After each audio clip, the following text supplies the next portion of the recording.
भूर्भुवः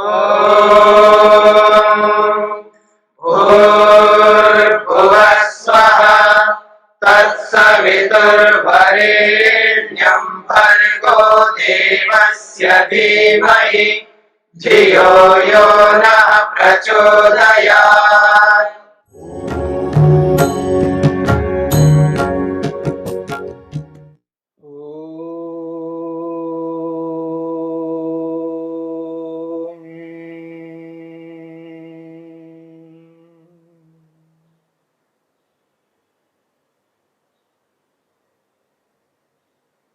अभ्यास को लेकर के विचार चल रहा है। अभ्यास के जो 3 विशेषण बताए गए हैं, दीर्घ काल तक अभ्यास, नैरंतर्य अभ्यास और सत्कार पूर्वक अभ्यास। सत्कार को लेकर के जो महर्षि वेदव्यास ने स्पष्ट किया है, सत्कार का जो अभिप्राय कहा है, तपसा ब्रह्मचर्येण विद्यया श्रद्धया च संपादितः सत्कारवान दृढ़भूमि भवति। ये जो अभ्यास है वो दृढ़ कब बनता है, मजबूत कब बनता है, न डिगने वाला अभ्यास कब बनता है, तो कहते हैं उस अभ्यास में सत्कार को जोड़ो, यानी तप को जोड़ो, तप पूर्वक अभ्यास करो। दीर्घ काल तक निरंतर अभ्यास करता हुआ उस निरंतरता में तप को लाओ, तपस्या को जोड़ो उस अभ्यास में। केवल निरंतरता नहीं रखना, उसको निरंतर करता हुआ व्यक्ति यदि तप को नहीं लाता है, उसकी निरंतरता में शिथिलपन आ जाता है, शिथिलता आ जाती है। इसलिए तपस्या पूर्वक उस अभ्यास को करो। यह सत्कार का एक अर्थ बताया। और तपस्या के साथ साथ दूसरी बात कही, ब्रह्मचर्येण, ब्रह्मचर्य पूर्वक अभ्यास करो। ब्रह्मचर्य का अर्थ है संयम, और विशेष रूप से यहां ब्रह्मचर्य का अर्थ है रज और वीर की रक्षा करना। यह प्रत्येक व्यक्ति का कर्तव्य है, रज और वीर की सुरक्षा करना। यह हमारे शरीर के लिए अत्यंत आवश्यक तत्व है, याद रखना, बहुत विशेष तत्व है। और योग ये कहता है जो व्यक्ति ब्रह्मचर्य का पालन नहीं करता है, अपने जीवन में ब्रह्मचर्य को उतारता नहीं है, वो योग को कभी सिद्ध नहीं कर पाएगा। समस्त ऋषियों ने एक स्वर में कहा है, और महर्षि पतंजलि ने भी यही बात कही, महर्षि वेदव्यास ने व्याख्या करते हुए भी यही बात कही है, ब्रह्मचर्येण, ब्रह्मचर्य पूर्वक तपस्या करो, ब्रह्मचर्य पूर्वक अभ्यास निरंतर करते जाओ। रज और वीर की सुरक्षा करना यह प्रत्येक व्यक्ति के लिए आवश्यक है। आज संसार में जिस चकाचौंध में हम विचरण कर रहे हैं, जो विकास आज हो रहा है, विकास की जिस ऊंचाई को व्यक्ति स्पर्श करता जा रहा है,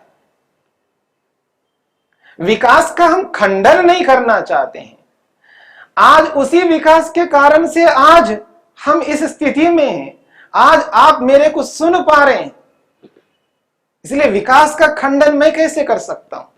विकास तो मनुष्य के लिए आवश्यक है, मनुष्य का एक अंग है विकास, क्योंकि विकास व्यक्ति को ऊंचाइयों तक पहुंचाने वाला होता है।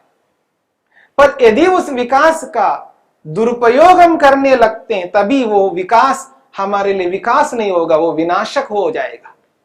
इसलिए विकास का दुरुपयोग किसी भी व्यक्ति को नहीं करना। इस विकासशील स्थिति में रह करके कभी हम अपने मूल्यों को ना खो दें, बस ये मेरा तात्पर्य है। और आज इस विकास को अपना करके व्यक्ति अपने वास्तविक मूल्य जो है, जो हमारे धरोहर हैं, उसको हम खोते जा रहे हैं, उसकी ओर मैं संकेत करना चाहता हूं। उसमें से ये ब्रह्मचर्य अत्यंत विशेष मूल्य है हमारे जीवन के लिए। इसको हम खोते जा रहे हैं। जो हमारी नजरिया बन गई आज, जो हमारी दृष्टि है, हमारी जो देखने की दृष्टि है, उस दृष्टि में अनर्थ होता जा रहा है, असंयम है उस नजरिया में। वहां ब्रह्मचर्य नहीं हो रहा है, वहां संयम रखना पड़ेगा। इस बात की ओर मैं संकेत करना चाहता हूं, क्योंकि योग कहता है ब्रह्मचर्य का पालन करो, रज और वीर की सुरक्षा करो। गृहस्थ आश्रम में रहने वाले गृहस्थी केवल संतानोत्पत्ति के लिए, संतान के लिए ही उसका प्रयोग करते हैं।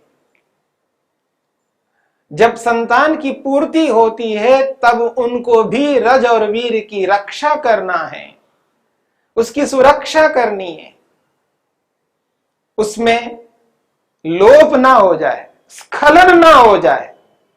इसलिए ब्रह्मचर्य पूर्वक प्रत्येक व्यक्ति को चलना पड़ता है।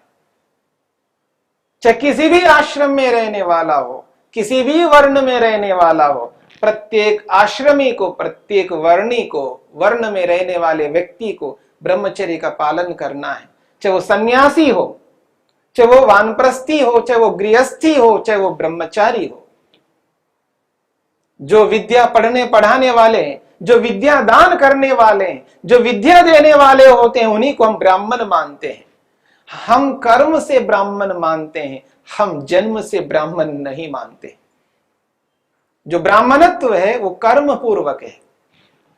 तो जो विद्या को पढ़ाने वाले हैं, पढ़ने वाले हैं, वो जो ब्राह्मण वर्ग हैं, चाहे वो ब्राह्मण हो, चाहे वो क्षत्रिय हो, जो देश की सेवा करने वाले हैं, जो प्रशासनिक सेवा करते हैं, प्रशासनिक काम करते हैं, प्रशासन को सुव्यवस्थित करते हैं, शासन को ढंग से चलाने वाले होते हैं, उनके लिए भी आवश्यक है ब्रह्मचर्य का पालन करना।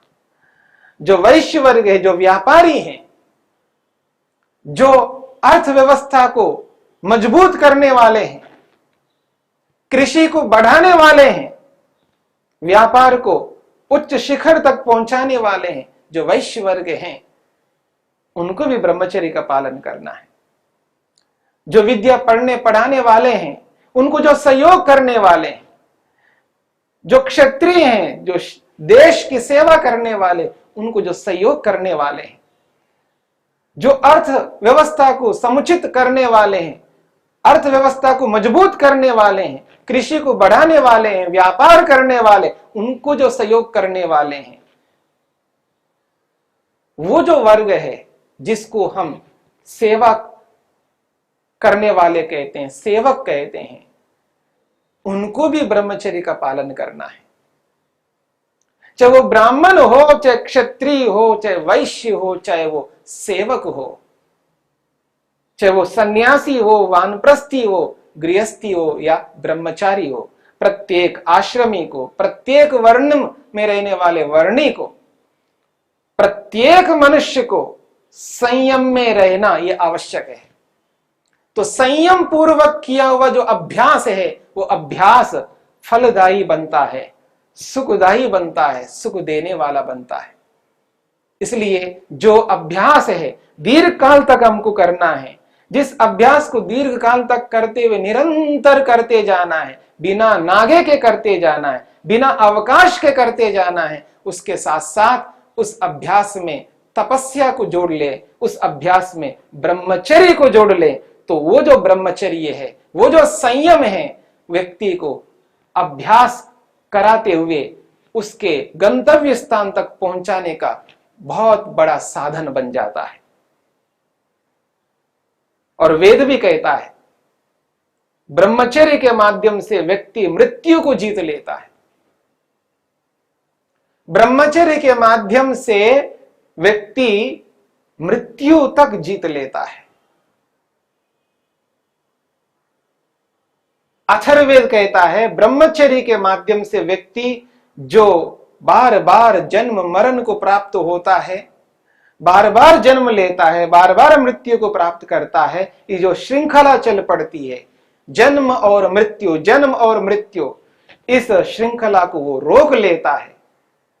बार बार जन्म न लेना पड़े, बार बार मृत्यु को प्राप्त होना ना पड़े, वो ब्रह्मचर्य से संपन्न हो सकता है, ब्रह्मचर्य से साध्य हो सकता है।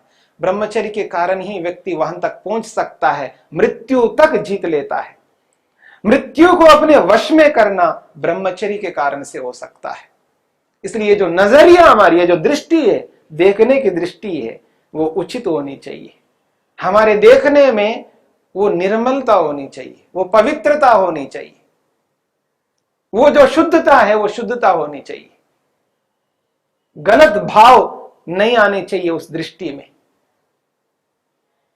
लेकिन आज ब्रह्मचर्य का जिस रूप में पालन होना चाहिए उस रूप में नहीं हो पा रहा है। जैसा परिवेश हम संसार के सामने रख रहे हैं वो परिवेश उस रूप में नहीं है। हम लोगों को अवसर दे रहे हैं, उसको असंयमी बनाने की चेष्टा कर रहे हैं। उसे रोका जाना चाहिए। उतना आवश्यक नहीं है जितना आज किया जा रहा है। एक सीमा है, स्वतंत्रता की एक सीमा हुआ करती है। उस सीमा का जब उल्लंघन किया जाता है, जब अति किया जाता है, वो अति जो है हानिकारक होता है। आपने एक वाक्य सुना है, अक्सर बोला जाता है, अति सर्वत्र वर्जयेत। जो अति करता है व्यक्ति वो हानिकारक होता है। आप स्वतंत्र हो, आप कुछ भी करो, इसका अर्थ यह नहीं है आप उच्छृंखल होकर के करो, आप सीमा का उल्लंघन करके करो। कपड़े पहनना है, आप स्वतंत्रता से कैसे भी पहनिए, और कैसे का मतलब यह नहीं है कि सामने वाले को आप उकसाए। ये जो दृष्टि है, व्यक्ति की जो दृष्टि, ये उत्तम होनी चाहिए, पवित्र होनी चाहिए। उस पवित्र भावना के, यानी हम योगाभ्यास यदि करें तो हमें यह एहसास होता है कि हमारी कोई ऐसी चेष्टा, ऐसी क्रिया दूसरे के लिए हानिकारक ना बने, दूसरे के लिए दुखदाई ना बने। कोई ऐसी क्रिया हम ना करें, कोई ऐसी चेष्टा ना करें, उस चेष्टा का प्रभाव गलत पड़े दूसरे के लिए, क्योंकि हमारा प्रभाव सुप्रभाव हो। हमारा जो कर्म है उसका जो परिणाम है दूसरों के लिए अच्छा हो, सुखदाई हो। सुखदाई परिणाम देना हो, सुखदाई प्रभाव देना हो, तो हमें सोच करके चलना पड़ता है। योग करने वाले, योगाभ्यास करने वाले व्यक्ति को यह सतत ध्यान रखना पड़ता है कि मैं ऐसा कर्म, कोई ऐसी क्रिया ना करूं जिसके कारण से सामने वाले व्यक्ति में वो गलत प्रभाव दे, गलत परिणाम को दे, वो सुख के स्थान पर दुख उत्पन्न कर ले। यह भी मेरे को ध्यान रखना पड़ता है। स्वतंत्रता को स्वतंत्रता के रूप में प्रयोग करना चाहिए, स्वतंत्रता को स्वच्छंदता के रूप में कभी प्रयोग नहीं करना चाहिए। इसलिए ब्रह्मचर्य का पालन करना प्रत्येक व्यक्ति के लिए अनिवार्य है। अनिवार्य रूप से पालन करते जाना। जिस राम को, मर्यादा पुरुषोत्तम श्री रामचंद्र को हम स्वीकार करते हैं, जिस योगीराज श्री कृष्ण को हम स्वीकार करते हैं, उनके जो सिद्धांत हैं, उनके जो मंतव्य हैं, वो हमें देखना है। उनको आदर्श मानते हैं तो उनके आदर्श को भी अपनाना है। जिस संयम से वो जिस व्यवस्था को देकर के गए, उस व्यवस्था को पुनः स्थापित करना है। जो आज हम राम राज्य को स्थापित करना चाहते हैं, तो वो बिना संयम के संभव नहीं है। इसलिए ब्रह्मचर्य पूर्वक किया हुआ जो अभ्यास है वो फलदायी होता है। इसलिए महर्षि पतंजलि ने स्पष्ट किया है, ये जो अभ्यास है, इस अभ्यास को दीर्घ काल तक करते जाना और निरंतर करते जाना। उस निरंतरता के साथ यदि हमने तपस्या को नहीं जोड़ा तो वो अभ्यास के रूप में नहीं होगा। इसलिए तप को इस अभ्यास के साथ जोड़ा है और उस तप के साथ साथ ब्रह्मचर्य को भी जोड़ा है। ब्रह्मचर्य का महत्व बहुत अधिक है। यदि व्यक्ति ब्रह्मचर्य का पालन करता है, रजवीर की रक्षा करता है, तो याद रखिए उसका जो शरीर है वो दृढ़ बनेगा, उसका शरीर स्वस्थ रहेगा, मजबूत रहेगा। और बिना स्वस्थ शरीर के हम योग को योग के रूप में नहीं कर सकते। जो व्यक्ति जितना अधिक ब्रह्मचर्य का पालन करता है, जितना अधिक वो रज और वीर की रक्षा करता है, उसका शरीर उतना ही स्वस्थ रहता है। ये आयुर्विज्ञान का सिद्धांत है, ये आयुर्वेद का सिद्धांत है। आयुर्वेद स्पष्ट कहता है ब्रह्मचर्य का पालन करना। आयुर्वेद यहां तक कहता है यदि व्यक्ति स्वस्थ रहता है तो व्यक्ति की निद्रा उचित हो। यह स्तंभ है शरीर को स्वस्थ रखने के लिए। जहां आयुर्वेदकार ने निद्रा को कहा, वहां पर आहार को भी कहा। आहार, निद्रा और तीसरी बात जिसके लिए हम संकेत करना चाहते हैं वो ब्रह्मचर्य।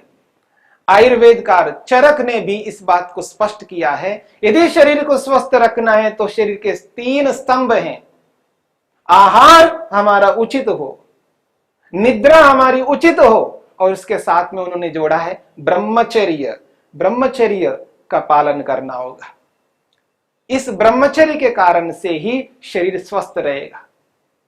यदि आहार बिगड़ जाए तो निद्रा भी बिगड़ जाएगी, और आहार और निद्रा बिगड़ गई तो उसका ब्रह्मचर्य ब्रह्मचर्य के रूप में कभी नहीं रह सकता।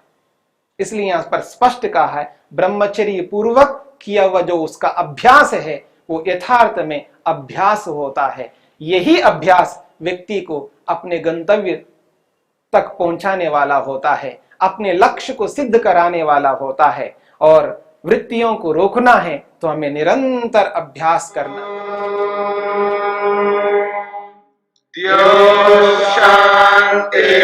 शांतिरंतरिक्षं शांति पृथिवी शांतिरापः शांतिरोषधयः शांति वनस्पतयः शांतिर्विश्वे देवाः शांतिर्ब्रह्म शांति सर्वं शांति शांतिरेव शांति क्षमा शांतिरेधि। ओम शांति शांति शांति।